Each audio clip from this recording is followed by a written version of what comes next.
La más común de ellas es la pancreatitis aguda. La pancreatitis aguda es una causa de dolor abdominal frecuente que requiere un manejo multidisciplinario. En tomografía nos valemos de los criterios de Atlanta para su diagnóstico y la dividimos como una pancreatitis edematosa intersticial y como una pancreatitis necrotizante. Como pancreatitis entenderemos entonces la inflamación, el proceso inflamatorio de la glándula en sí. Entonces, la glándula normalmente tiene unos bordes que son festoneados, justo a diferencia del hígado. Tiene la puerta para que se concentre ese algo. A diferencia del hígado, que tiene unos bordes lisos, el páncreas tiene unos bordes como lobuladitos. En la pancreatitis edematosa intersticial, el páncreas se sopla y esos bordes se supone que se pierden. La realidad es que la pancreatitis edematosa intersticial casi nunca se diagnostica. Ese cambio de la morfología del páncreas casi no se ve porque el paciente el cuadro clínico es muy agudo y supongo que el paciente consulta siempre tempranamente porque es un dolor abdominal horrible y además no lo deja comer. No hay nada peor para el ser humano que no comer. Entonces es algo por lo que la gente consulta en menos de 12 horas. Y los cambios inflamatorios no alcanzan a ocurrir, así que la mayoría de pacientes que tienen una pancreatitis y que seguramente sea una pancreatitis edematosa intersticial, que tienen amilasas y lipasas altísimas, en más de 1000, tienen una tomografía normal, en donde no se ve nada. Pero seguramente sea por eso, por el cuadro agudo. La pancreatitis necrotizante, en cambio, es un pedazo de páncreas que se murió en el proceso inflamatorio. Entonces, ese de necrotizante significa que ese pedazo de parénquima se necrosó y se murió. Entonces ahí va a haber un área de páncreas que no realza. Bueno, por acá que tenemos, en el A, el asterisco está señalando como un ligero aumento de tamaño de la cabeza con respecto al cuerpo. ¿Eso es específico? No. La verdad es que también podría ser un tumor que está ahí oculto, y el adenocarcinoma pancreático suele ser muy camaleónico y ocultarse también con facilidad, así que pues con pinzas eso de que solo por ver un pedazo grande es solo un proceso inflamatorio. En B estamos viendo atenuación de los planos grasos adyacentes a la cabeza del páncreas. Eso sí es un signo de pancreatitis aguda. O sea, así como les dije para el apéndice, para la diverticulitis, si hay grasa inflamada alrededor de un órgano, ese órgano está inflamado. Si hay grasa alterada alrededor del riñón, es una pielonefritis. No se les olvide que seguramente va a salir en el examen final. Grasa alrededor del riñón inflamada, pielonefritis. Grasa alrededor del apéndice, pancreatitis. Grasa alterada alrededor del apéndice, pancreatitis. Alrededor del apéndice, sí. Claro. Apendicitis. Del apéndice pancreatitis. Apendicitis, dije pancreatitis. Sí. Entonces, aquí hay, fíjense que la grasa está atenuada y es de diferente color del resto de la grasa abdominal. Por acá tenemos una colección de, más bien, la presencia de líquido peripancreático en la cola, ¿cierto? Esto es grasa y esta hipodensidad que está acá es líquido. ¿Cuál es la grasa? La grasa será la grasa Ok. por aquí, grasa por acá, se ve la flecha, ¿cierto? Sí. Grasa por aquí, grasa por acá, está piponcito, y esto es líquido. Bueno, la cosa se hace, en los ejemplos de la pancreatitis necrotizante. Aquí en A tenemos el asterisco señalando un área hipodensa en el parénquima de la cola del páncreas. Esto es un estudio con contraste en fase venosa. Y esta área que se quedó hipodensa en la cola del páncreas se supone que es un área que no realzó. El área que no realzó es el área Frigus mortus caravellum patalenum. Eso es irrecuperable y entonces es una necrosis pancreática. Aquí en C tenemos la misma característica, pero ahora en el cuello y parte del cuerpo del páncreas. Entonces es un área que no realza después de administrado el contraste, es un área de necrosis pancreática. Por supuesto que eso solo se nota en la fase contrastada y sobre todo en la fase venosa. En la fase arterial el páncreas prácticamente no realza nada, así como tampoco realza el hígado ni el vaso, se quedan del mismo color. Entonces en la fase arterial no vemos nada, no vemos esa diferencia en las densidades. Y en el estudio simple, por supuesto que también se ve todo isodenso y no se nota. Entonces, para diagnosticar una pancreatitis necrotizante, necesitamos la fase venosa, sí o sí.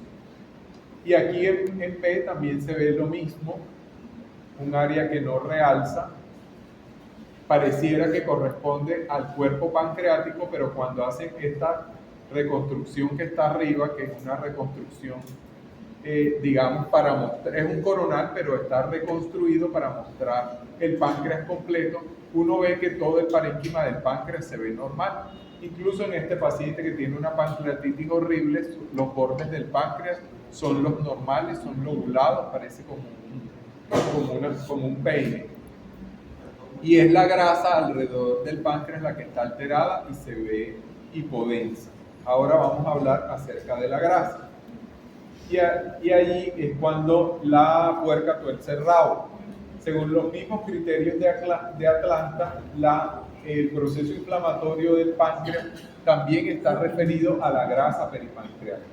Entonces, alrededor del páncreas podemos tener una colección líquida peripancreática aguda, como esta que les estaba mostrando inicialmente, un poquito de líquido por aquí discurriendo en la cola del páncreas, una colección líquida peripancreática aguda. La forma crónica de ese líquido se llama pseudoquiste. Cuando ya se organiza mejor y parece que tuviera paredes. En ese momento le decimos pseudoquistes. Los pseudoquistes no son agudos, sino que se desarrollan en el transcurso de varias semanas después de haber ocurrido el proceso en la enfermedad aguda en sí. Después tenemos una colección necrótica aguda, que es como lo que veíamos antes, de una grasa alrededor del páncreas que se ve muy oscura, muy hipodensa y que parece como la necrosis que veíamos abajo. Esto es una necrosis peripancreática aguda de la grasa peripancreática. Fíjense que vemos la grasa, parece una necrosis del cuerpo del páncreas, solo que cuando le hacen la reconstrucción nos damos cuenta que el cuerpo está bien y que la afectada era la grasa. Cuando la grasa se ve así de hipodensa, más hipodensa de lo normal, entonces ya no es atenuada por el proceso inflamatorio normal, sino que esa hipodensidad mayor a la de la grasa normal se debe a una necrosis de la misma grasa. Y tenemos una necrosis encapsulada de la grasa peripancreática, y esa necrosis encapsulada será cuando, ahora se la muestro, se va a ver bonito. Entonces por acá tenemos la colección líquida aguda peripancreática. ¿Están memorando en carga? Sí. Ok, por acá en A tenemos la colección líquida peripancreática aguda. Por acá en B tenemos el pseudoquiste pancreático. Fíjense que el pseudoquiste tiene las características de cualquier pseudoquiste, de cualquier imagen quística, tiene paredes finas, tiene un contenido homogéneo y hipodenso con una densidad de líquido. Después tenemos una grasa, en C tenemos una grasa, tenemos una colección necrótica aguda, una grasa que se ve hipodensa y parece un poco organizada. Y en la colección la colección necrotizante, tenemos una colección que ya se ve de unas paredes más definidas y tenemos unas áreas de hipodensidad interna. Estas áreas de hipodensidad interna corresponden a las áreas necrotizantes. Entonces, aquí tenemos la grasa alterada y en esa grasa alterada están los puntos de necrosis. Entonces, esto sería como una colección líquida aguda con áreas de necrosis. Entonces, nosotros le vamos a decir, para no enredarnos tanto, a eso una colección peripancreática, una colección necrótica aguda.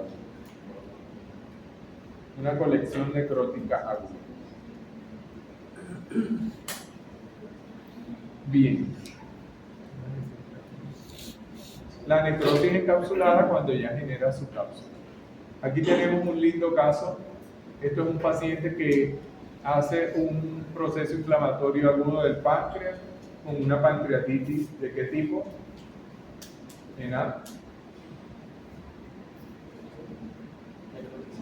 Una pancreatitis necrotizante con áreas sin realce del cuello y el cuerpo del páncreas.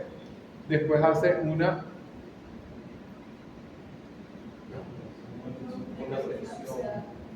colección necrotizante aguda. Fíjense que es una colección ya organizada y tiene áreas hipodensas internas. Entonces es una colección necrotizante. Al paciente se le hace manejo, lo operan y le dejan un catéter de drenaje.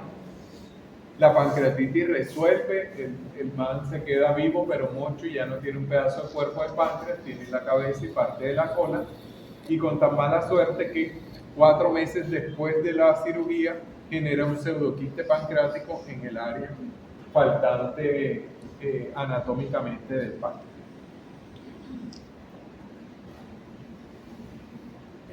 Bueno, la tomografía es el gol estándar para el diagnóstico de la pancreatitis. Igual, por supuesto que hay cosas que se ven en ecografía y la resonancia también va a tener una buena resolución para verla, solo que pues, la tomografía es más barata y el diagnóstico se hace perfectamente por ahí. Aquí tenemos los criterios de Baltasar, que son criterios de severidad de los que van a hablar mejor con los cirujanos, que por ahora no nos interesa, pero bueno, los cirujanos sí manejan esta clasificación para ver qué manejo le dan al paciente, ¿no? Porque es una clasificación que deriva en manejo. Bueno, por acá en A tenemos una colección necrotizante aguda, entonces tenemos áreas de atenuación, o más bien como una colección líquida alrededor del cuerpo y el cuello del páncreas, con áreas de necrosis que se ven de menor densidad. Por acá tenemos una colección ya con paredes hechas, pero con necrosis igual, entonces es una colección necrotizante organizada, y aquí tenemos pues la misma colección. El páncreas en sí se ve completo aquí en esta reconstrucción y se ve normal.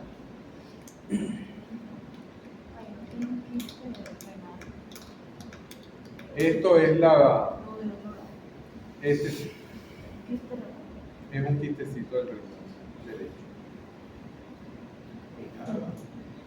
Bueno, el adenocarcinoma del páncreas es el tumor más frecuente del páncreas. Es un tumor que tiende a ocultarse y la mayoría de las veces se diagnostica en fases tardías cuando ya está muy avanzado.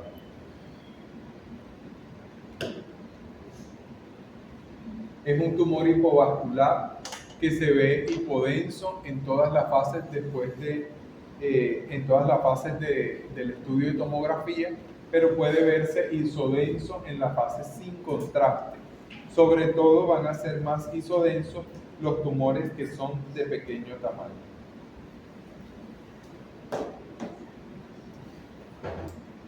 Aquí tenemos una masa señalada en el círculo hipodensa a nivel de la cabeza pancreática. Aunque no tiene un gran tamaño, esta masa ya es irresecable. ¿Por qué? Por el contacto vascular importante que tiene. Aquí tenemos la aorta y esto debe ser la mesentérica superior que emerge de la aorta y que está al lado siempre de la cabeza del páncreas. Ese contacto con la arteria ya lo hace irresecable porque la lesión no va a tener bordes libres y por supuesto que en la cirugía se pueden llevar la mesentérica e igual terminar matando al paciente. Entonces es un criterio de irresecabilidad del tumor. Además, este paciente ya estaría en un grado avanzado de su enfermedad. En el parénquima hepático tiene múltiples lesiones nodulares, como una sueltica de globos de diferentes tamaños, algunas muy pequeñas como esta y la de mayor tamaño por acá. Fíjense que las de pequeño tamaño parece que fueran todas sólidas y las de mayor tamaño tienen un área hipodensa central que podría ser de necrosis. En cualquier caso, son lesiones metastásicas. Y por aquí en el riñón izquierdo tenemos un quiste simple. ¿qué? Un quiste simple. Fíjense que el conducto de Wilson se ve dilatado. Mientras se ve así de notorio, está dilatado. Por acá tenemos otra lesión hipodensa también en la cabeza del páncreas. Esta está más pegada al duodeno. Aquí vemos parte del duodeno. Está más pegada, así que probablemente ha generado un signo de doble cañón. Ah, verdad que no había hablado de eso. Pensé que, como lo expliqué el martes, pensé que lo habíamos hablado. Ahora vamos a hablar de eso. Bueno, las masas que están muy pegadas al páncreas producen entonces sintomatología de la vía biliar porque pueden comprimir la llegada del colédoco al esfínter de Ode y entonces generar ictericia y todo lo demás. Esto es el signo del doble cañón, que no estaba muy lejos, que corresponde a la dilatación del conducto colédoco y del conducto de Wilson. Entonces, por acá tenemos conducto cístico, probablemente. Uno de los dos es el cístico y el otro es el conducto hepático común. Y aquí se unieron para formar el colédoco, que por supuesto no lo vemos completo, sino una fracción de él. Y del otro lado tenemos el conducto de Wilson dilatado. Por ahí, por supuesto que seguramente más abajo tiene que estar una masa en la cabeza del páncreas que está afectando de algún modo al esfínter de Oddi y genera pues esta obstrucción de los dos conductos. Que estén dilatados porque ellos normalmente son tan pequeños que no se ven. Okay, o sea, el colédoco, esto es cístico, hepático y esto es el conducto colédoco. Y el colédoco, que por aquí debe tener como unos 12 o 15 milímetros, normalmente solo mide hasta 6 milímetros. ¿Y la patología es esta profesión del doble conducto? Sí, eso que esté dilatado el colédoco y el Wilson se llama signo del doble cañón. Lo mismo que vemos acá, signo del doble cañón. Conducto colédoco dilatado, conducto de Wilson dilatado. Esto es una reconstrucción tridimensional de una colangioresonancia. Aquí se ve la vesícula biliar normal. Es solo para mostrar pues la vía biliar. Entonces se alcanza a ver el líquido de la vesícula, se ve el líquido de la cámara gástrica. Esto debe ser algo de intestino. Y aquí vemos toda la vía biliar, parece un árbol seco. Los conductos, no se ve el cístico, se ven los hepáticos confluyendo, por ahí detrás seguramente está el cístico y esto ya es colédoco. Esto será hepático común y esto colédoco.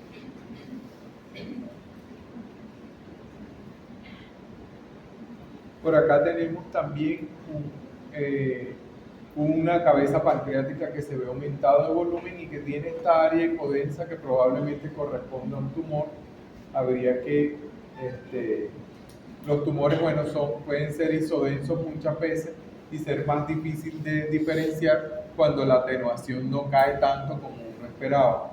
Entonces todos los tumores, y así como todo en medicina, así como la vesícula que no les gustó, los tumores también pueden tener atenuaciones que no son las características y entonces hacer que la vida sea más complicada, más difícil el diagnóstico y por supuesto más errores diagnósticos y el paciente pues profe, lo que vemos en el hígado ahí, para el paciente. la imagen anterior, en el hígado puede ser metástasis o puede ser vía biliar dilatada.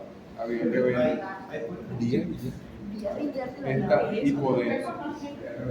Sí, la vía biliar cuando se dilata produce, pues son ramas hipodensas que se quedan en el hígado. En el páncreas es. Páncreas está área hipodensa ahí, medio difusa. En la cabeza. ¿Y también puede hacer esto pancreático o no? No, porque no hay atenuación de los planos grasos, no se ve. Pero bueno, como esa pancreatitis que vimos al inicio, que tenía solo la cabeza aumentada de tamaño, Sí, por eso se pregunto. ¿Eso se puede hacer o no? Quizás. es un ni para allá ni para acá. A mí las cabezas pancreáticas aumentadas de tamaño, para mí serían como un tumor hasta que se demuestre lo contrario. O sea, decimos masa como. O sea, que sería pero esto es lo que se ve Esta diapositiva está mostrando el área isodensa, así que es esto, un nódulo isodenso, y esto es duodeno, el nódulo isodenso, que se ve poniéndole cariño, ¿no? Después de haberlo mirado y mirado y mirado por 3 horas seguidas, uno dice, ah, sí, tiene forma de nódulo. Profe, el uréter izquierdo ahí. Profe, el uréter izquierdo, podemos decir que está dilatado, ¿no? Esto no es el uréter, es la vena esclénica. Ah, ok.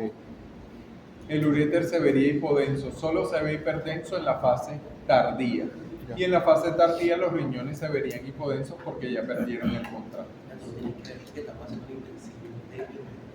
Total. Y si no, me vuelven a ver otro semestre, no se preocupen. Y pueden durar 3, 4. Ya serías R2 y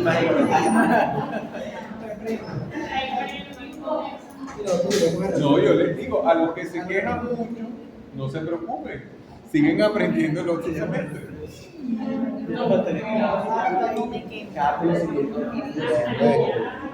Bueno, esto es una lesión quística aquí en topografía de la cola del páncreas, entre cuerpo y cola del páncreas, que parece un pseudoquiste. La verdad que es un tumor raro, yo nunca lo he visto así. Si lo vi, seguramente le puse pseudoquiste, pero bueno, dice la literatura que esto era un tumor en una fase clínica. Este de aquí Pues tiene más caro eso. parece un pseudoquiste. Hipodenso, homogéneo, paredes medio finas. Por acá tenemos los signos de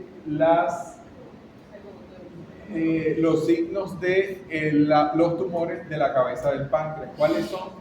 La disminución de volumen del resto del páncreas, tener un páncreas absolutamente chiquitico y reducido con un Wilson que se ha dilatado. La verdad que ese es mucho más fácil y frecuente de ver que los nódulos isodensos como el que les mostraba. O sea, si ustedes ven una tomografía y ven un cuerpo pancreático atrofiado con un Wilson dilatado, váyanse a mirar con detenimiento y despacio la cabeza del páncreas, o por lo menos no le den salida al paciente y busquen a alguien que los apoye con la visión, porque ese paciente debe tener un tumor ahí guardadito. Fíjense que esta imagen sí es mucho más clara, tiene muchas imágenes nodulares en el parénquima hepático periférico que son metástasis. Ahí no se ve que el páncreas se ve el Atrofia del cuerpo y la cola del páncreas, una masa seguramente en la cabeza. Ahora, ¿todas las atrofias son masas en la cabeza del páncreas? No, si no tiene el Wilson dilatado no le ponga esa firma, porque la gente, los obesos, los diabéticos, también hacen atrofia del páncreas. Los pacientes que son insulinodependientes, que ya las células pancreáticas no sirven para producir insulina ni nada, pues esos pacientes hacen atrofia. Incluso yo he visto pacientes en los que les desaparece el páncreas y es como si no lo hubiera. ¿Cuál es el Wilson dilatado? Todo lo hipodenso que se ve, todo eso hipodenso dentro del páncreas es el Wilson. Toda esa culebrilla.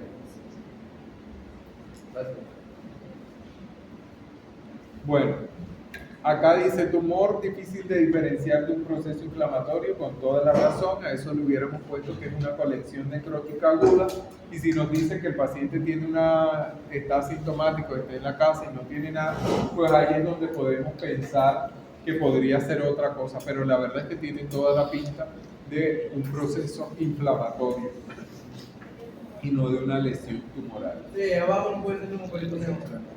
Esto es el aire en la parte posterior del, ¿cómo se llama? Del tórax derecho. el aire suelto en la cavidad siempre se va a ir anterior. O sea que nunca vieron los perindones. Posterior no. Siempre se va anterior cuando tiene una cantidad importante y a veces puedes ver burbujas, pero no se quedan atrás. Como el aire es más ligero que la grasa, sube. Porque las tomografías se hacen con el paciente en decúbito dorsal.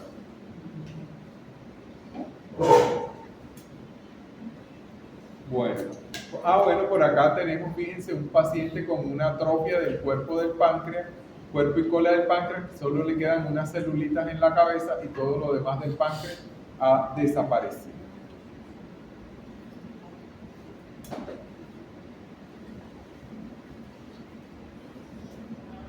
Hay tumores que no son adenocarcinoma, mucho más raros. Este es un insulinoma, una lesión nodular que, a diferencia del adenocarcinoma, es hipervascular y tiene un realce más intenso que el resto de la glándula. Por supuesto que es más fácil de diagnosticar. Lesiones metastásicas en el páncreas nunca las he visto en mi ejercicio, pero bueno, aquí tiene 3 nódulos en el páncreas.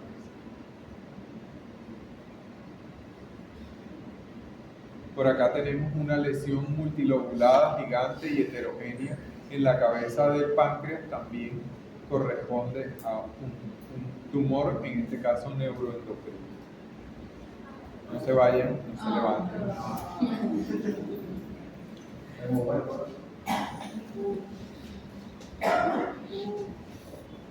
Vamos a hablar acerca de la radiografía de abdomen, de la que no habíamos mencionado nada.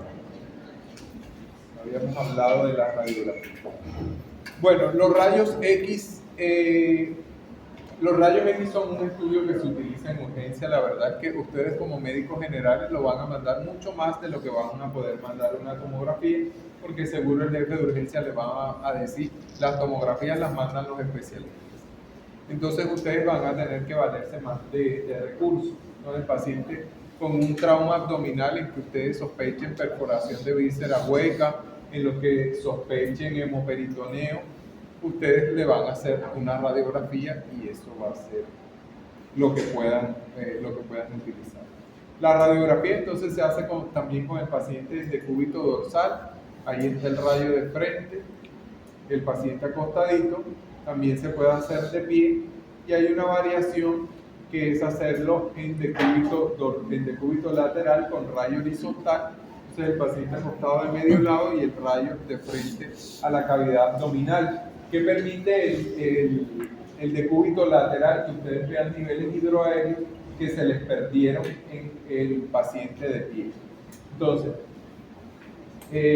si ustedes sospechan perforación de víscera hueca y que el paciente tenga un neumoperitoneo, le van a pedir una radiografía de pie. ¿Por qué? Porque van a buscar el aire subdiafragmático. En el resto de la cavidad, si se lo hacen acostado, lo van a perder, porque se va a perder con el intestino y el aire intestinal en el colon y en las vísceras. O sea, hay que pedirla de pie para que el aire suba. Pero a veces hay dudas, como todo, ¿no? Que está muy gordo, que no lo veo, que no estoy seguro.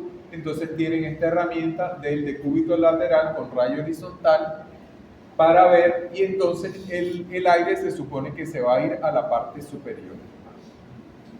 Y ahí van a encontrar, entonces cotejando una con la otra pueden hacer el diagnóstico. En la radiografía de abdomen realmente no vemos los órganos, pero como ustedes son unos conocedores de la anatomía, podemos inferir el lugar en el que está. Y entonces hay cositas que vamos a poder puntualizar de los órganos.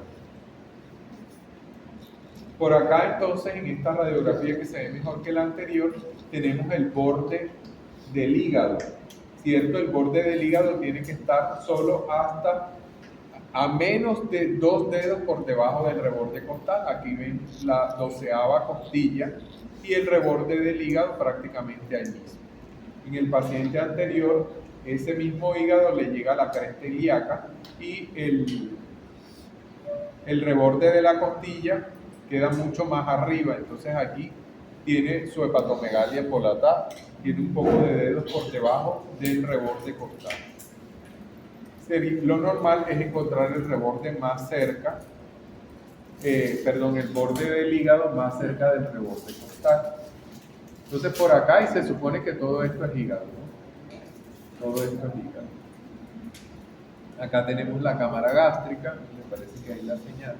Bueno, y al lado de la cámara gástrica, y por arriba, tenemos el vaso, siempre pegado al diafragma. Por supuesto que tampoco se ve, no es que vamos a diagnosticar por aquí un absceso ni nada, pero bueno, si tenemos una masa aquí gigante que ocupa todo esto y que ocupa todo el lado izquierdo, podemos pensar en esplenomegalia.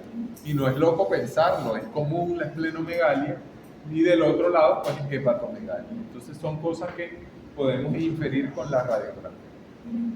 Lo otro muy importante del rayo X es las líneas de los psoas ilíacos. Fíjense aquí, ahí se ven las líneas completas. El psoas nace a nivel del E1 y se va hasta los huecos de los huesos ilíacos.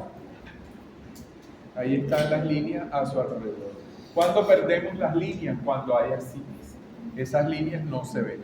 Ahora, en procesos de obstrucción intestinal también se pierden. Ahora vamos a hablar de eso y van a ver cómo esas líneas desaparecen. Los riñones. Los riñones, como son retroperitoneales, se ven todavía menos, solo que sabemos en dónde van a estar. Entonces, cuando hay cálculos, cuando hay imágenes litiásicas que estén más o menos en esa topografía, uno puede decir, creo que tiene un cálculo. Asegurarlo no, pero puede sospecharlo. Y ante la sospecha, pues, pedir entonces una ecografía, que sería el segundo estudio para diagnosticar la litiasis. Entonces ahí tenemos el riñón izquierdo, siempre más o menos a la altura del E1, y ustedes pueden contar las vértebras, ¿cierto? Aquí tenemos el sacro, L5, L4, L3, L2 y L1. Entonces más o menos a la altura de L1, ahí van a encontrar los riñones, pues el inicio de los riñones. Si me voy a la otra donde no lo tenía señalado, por lo menos le veo con mucha claridad el polo inferior, ¿cierto? Después se me mete el transverso ahí que me impide un poco visualizar. Estas líneas en ambos flancos se borran también con la citis. Seguro no la habíamos notado, pero esas son las líneas properitoneales y aquí están, digamos que son la que demarca la pared interna abdominal. Y se borran cuando hay ascitis. La vejiga, ya sabemos que está en el hueco pélvico, la verdad es que no se ve nada de ella, ni si está muy distendida, llena, etcétera, etcétera, pues ella no se va a ver, solo sabemos que está ahí, así como tampoco vamos a ver útero, ni próstata, ni nada del hueco pélvico. Distensión intestinal. Ustedes veían que en esta radiografía, digamos que no es lo habitual, las personas, para que después no me digan, ay, usted no lo mostró exactamente así como lo preguntó. Las personas tienen peristaltismos intestinales diferentes, hábitos evacuatorios diferentes, así que con eso tenemos una gran variedad de acumulación de gas diferentes en nuestro intestino delgado. Este paciente no tiene nada de gas en el intestino delgado, solo le vemos ángulo del colon, ángulo derecho, ángulo izquierdo y el colon transverso y aire en la ampolla rectal. Y él está normal. Las asas intestinales ocupan el centro de la cavidad, ¿cierto? Están hacia la línea media y ocupan como ese cubito interno que les hace el marco colónico. Las asas intestinales, hablamos de dilatación de asas intestinales cuando el asa está mayor a los 3 centímetros. Fíjense que podemos sospechar un proceso obstructivo intestinal cuando vemos el signo de pilas de monedas. ¿Cuáles son las pilas de las monedas? Son estas imágenes de aire que están acumuladas. Entonces parece un manojito de monedas que yo hubiera puesto una sobre la otra, como cuando uno rompió el choncho y está contando sus moneditas para ver si le alcanza o no. Ya no se usa el choncho, para eso está el Neki. Los bolsillos o el colchón. Hay una opción que se llama se llama así. A ver, que dice la plata, usted puede mandar a que alguien se la cuide, o sea, como cuando Distensión de asas intestinales delgadas, fíjense ahí cómo está. El marco colónico se ve prácticamente ausente, no se nota gas en el marco colónico y sobre todo no tenemos aire en la ampolla rectal. El aire en la ampolla rectal, a diferencia de todo el aire que pueda haber en el intestino, el aire en la ampolla rectal y en la cámara gástrica son constantes. Todos tenemos aire siempre ahí.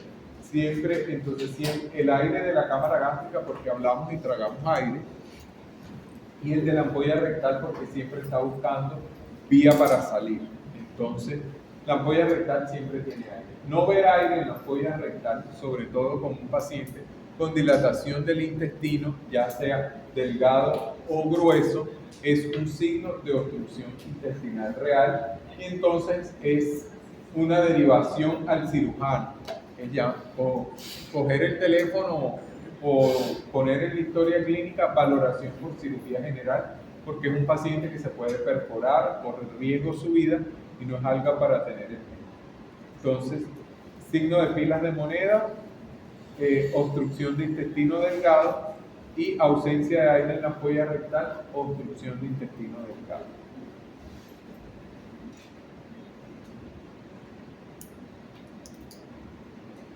Eso era una radiografía acostado, pero en la radiografía de pie del mismo paciente, lo que vamos a ver, ya no se ve también las pilas de moneda, lo que vemos son niveles hidroaéreos.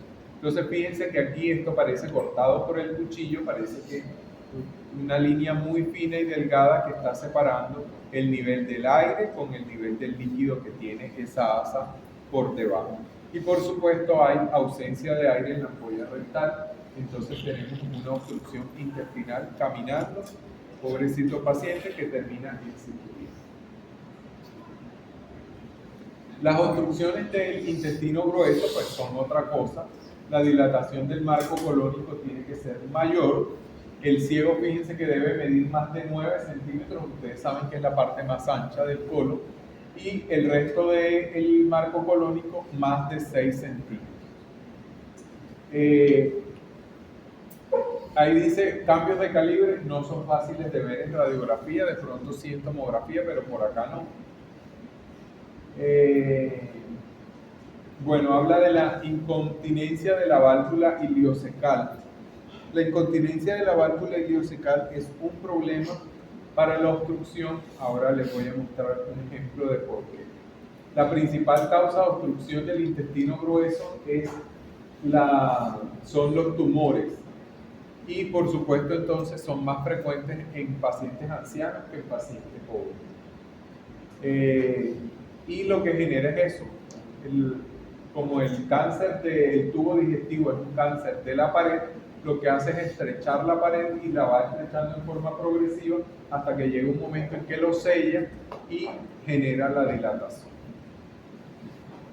Este paciente por acá entonces tiene una distensión de esta asa intestinal, tiene esta horrible escoliosis izquierda que hace que la configuración de los órganos sea más difícil de entender, pero tenemos distensión. Esto parece entonces parte del colon ascendente y que esto fuera el ángulo hepático, y aquí tenemos un asa intestinal dilatada con mucho contenido propio y esa distribución en migajas de pan. Esta distribución en migajas de pan indica que ahí lo que tenemos es contenido propio intestinal y el paciente muy probablemente lo que tenga es una impactación fecal. Impactación, bueno, que eso es fácil de cotejar con la clínica, nada más es preguntarle hace cuánto no va al baño y con toda la dilatación pues se soluciona solo con un enema, un supositorio o la extracción manual.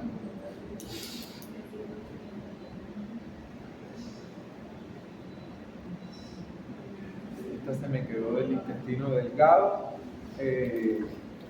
Tenemos acá también un patrón obstructivo de intestino delgado. ¿Por qué el intestino delgado? Porque las asas están en el centro, no están hacia la periferia. Entonces tenemos niveles hidroaéreos y ausencia de aire en la ampolla rectal. Por acá tenemos una cosa horrible que ojalá nunca vean, porque esto todo termina en resección, se llama neumatosis intestinal y significa que hay aire en la pared intestinal y por eso está tan bien dibujada en la radiografía. En la tomografía se ve lo mismo, pero es aire en la pared. No me acuerdo del proceso fisiológico como ocurre, pero me parece que después de estar muy distendido, el aire viaja a través del sistema venoso o linfático y entonces se distribuye por los vasos sanguíneos y de esa manera es que llega a la pared de nuevo. Es una cosa más o menos así, pero no la recuerdo exactamente cómo es. Total que es como una fase tardía de la obstrucción intestinal y por supuesto que son vísceras que están sufriendo y que casi siempre terminan en resección. Los vólvulos intestinales, los más comunes son el del sigma, el del ciego y también tenemos uno de estómago que es muy raro.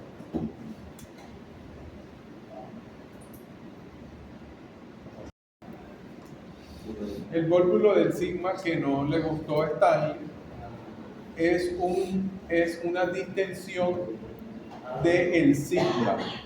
El sigma es la parte más móvil del intestino grueso.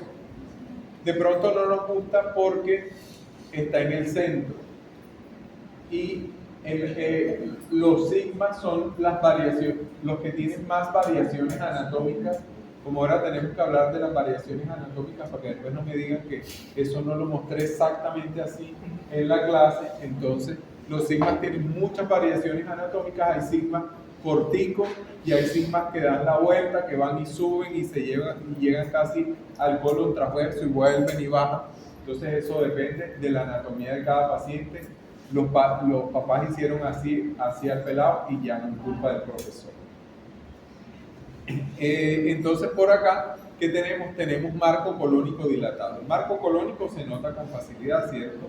Aquí se nota colon ascendente, el ángulo, se nota un poco del transverso, me pierdo el transverso por el otro lado para llegar al otro lado, pero veo el ángulo izquierdo, veo el colon descendente dilatado y no veo nada de aire en la ampolla rectal. Y tengo esta gran imagen aquí dilatada que hace un signo del grano de café. El grano de café se ve aquí. El grano de café es el sigma que se ha doblado y es como si girara sobre su eje, como un globo, ese globo largo que venden en la feria, que uno lo coge y le da la vuelta y lo pone como una oreja. Bueno, más o menos es lo mismo. Aquí se ve el marco colónico dibujadito con el signo del grano de café. Entonces, un vólvulo del sigmoide. Aquí se ve un grano de café que sí le gustó a Stanley, que tiene una forma más evidente de grano de café, también ausencia de aire en la ampolla rectal y la dilatación del sigma y de la ampolla. Esto puede complicarse. ¿Cuándo se complica? Cuando tenemos pacientes muy viejitos que tienen incontinencia de la válvula iliocecal. Y entonces en esos pacientes podemos ver que todo el intestino delgado se dilata, porque el paciente no tiene la válvula que le impide el pasaje hacia el intestino delgado, entonces se dilata todo y la verdad que es un choricero dilatado y es una imagen más difícil de ver. Igual terminan todos en cirugía y todos en laparotomía y ustedes solo ausencia del gas en la ampolla rectal y asas intestinales dilatadas, eso es obstrucción intestinal. Al fin y al cabo este pues es el cirujano el que se va a encargar de desenredar el pólipo. Por acá tenemos un vólvulo pero del ciego. Tenemos casi el mismo signo, tenemos una asa intestinal que está doblada sobre su eje, pero ahora es mucho más alta. No es hacia la izquierda como es el vólvulo del ciego, sino que hacia la derecha. Y ocupa una posición más central. Esto es en pacientes más jóvenes, no tan viejitos, y se genera por una malrotación del ciego. Aquí tenemos entonces un vólvulo del sigma y un vólvulo del ciego. Parece. Sí. Los vólvulos generan una imagen muy similar. Profe, atrás. La de Cuidado. Está devolviéndose como el delay. Aquí tenemos obstrucción del intestino delgado, entonces asas intestinales delgadas dilatadas por todas partes. Aquí tenemos los niveles hidroaéreos y se ve un poquito el signo de pilas de monedas. ¿Y el intestino que grueso? Delgado. ¿Y el de aquí? Grueso. El de este lado el grueso y el de este lado el delgado. Fíjense que los dos tienen, este tiene ausencia de aire en la ampolla rectal y este tiene aire en la ampolla rectal. Cuando vemos aire en la ampolla rectal y asas intestinales muy dilatadas, entonces no hablamos de obstrucción, sino procesos pseudoobstructivos. Los procesos pseudoobstructivos también son muy comunes, de hecho, gracias a Dios, mucho más comunes que las obstrucciones reales. Entonces, pues es la mujer embarazada la mujer recién desembarazada, recién cesareada que se dedicó a hablar, o el paciente en el postquirúrgico de cualquier cosa intestinal que se dedicó a hablar y se llena de gases, ellos se destienden y hacen este tipo de procesos pseudoobstructivos. Ese síndrome de pseudoobstrucción intestinal se conoce como síndrome de O'Hilbert. ¿Cómo era eso? Era aire. Era distensión de asas intestinales, pero con aire en la ampolla rectal. Listo. Ya se está acabando el semestre. Y este versículo se hace muy real.